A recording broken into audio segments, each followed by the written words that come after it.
name is Kaylee Chambers. I'm from Victory Church in Shannon, Massachusetts. Yes. The title of my sermon today is Flip the Switch, and the scripture references that I'll be using is Luke 8:43 through 48, Proverbs 18:21, Hebrews 11:1, and James 1:3.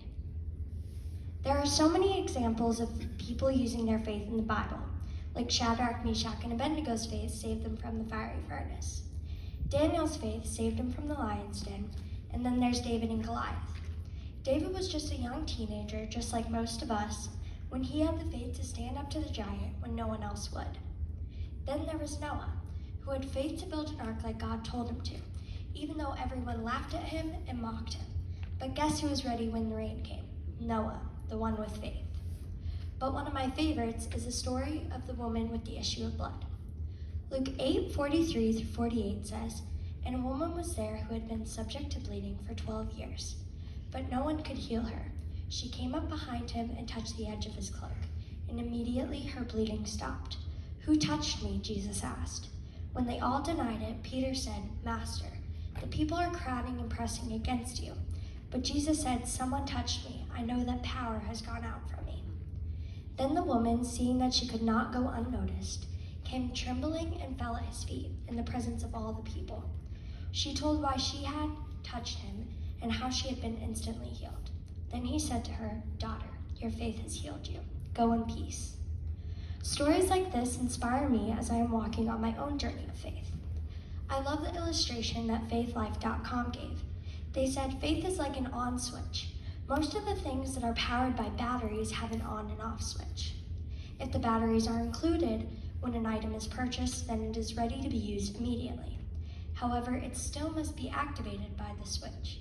As Christians, our switch is faith. When we turn on our faith, we are able to access the faith that God has placed inside of us. I used to struggle with anxiety and used to think of, what if this happened or what if that happened? My grandmother called them the what if fears.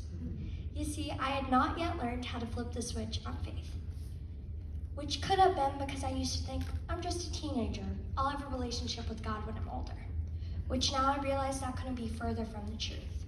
Don't get me wrong, I loved God, but I didn't have the relationship I have now with God. If you want to grow your faith, you need to work on your relationship with God, no matter what age you are. In May of 2020, I started my own journey of faith. I was diagnosed with colon cancer, and I'm still fighting it today and have been in treatment for over 2 years now. But this is the last time you will hear me say the cancer word. We don't say that word in our house. We like to call it must go, as in cancer must go. Get it? Must go, must go. At first, when I got this news, I was devastated. I thought I would never be happy again. But over time, I began to learn how to flip the switch and use my faith. Recently, I was in the hospital getting various tests and blood work done on a Friday. At the time, it was looking like I was going to have to spend the night in the hospital, so I told my parents we are only going to think and say positive things. I didn't want any negativity, and I was determined to go to youth that night. Proverbs 18:21a says, "The tongue is the power of life and death." If I heard anyone say something like you're going to have to spend the night, I would tell them let's continue praying and believing in God. See, I had faith that God had it all under control. The reason they wanted me to stay in the hospital was because they saw something on my scan that would need immediate attention. But after further testing, what they thought they had seen seemed to not be there anymore. And I was able to leave the hospital that night, and I went straight to youth. Hebrews 11:1 states, "Now faith is being sure of what we hope for and certain of what we do not see." I believe that night God was with me every step of the way. I just had to trust and put my faith in Him. I had to flip the switch on faith. Like the song "See a Victory" by Elevation Worship states, He takes what the enemy meant for evil and He turns it for good. And that's what I believe is happening with my battle with Musco so far. I feel like my walk with God and faith in God has grown stronger through it. My pastor, Louis Sananti, preached a sermon recently and talked about James 1:3. This verse says, "Because you know that the testing of your faith produces perseverance." He explained that this is talking about how God can use your trials to develop perseverance. Walking through trials will grow your faith. Our family mottos throughout this journey have become stay positive and choose joy. Saying these mottos has helped us keep the switch of faith turned on.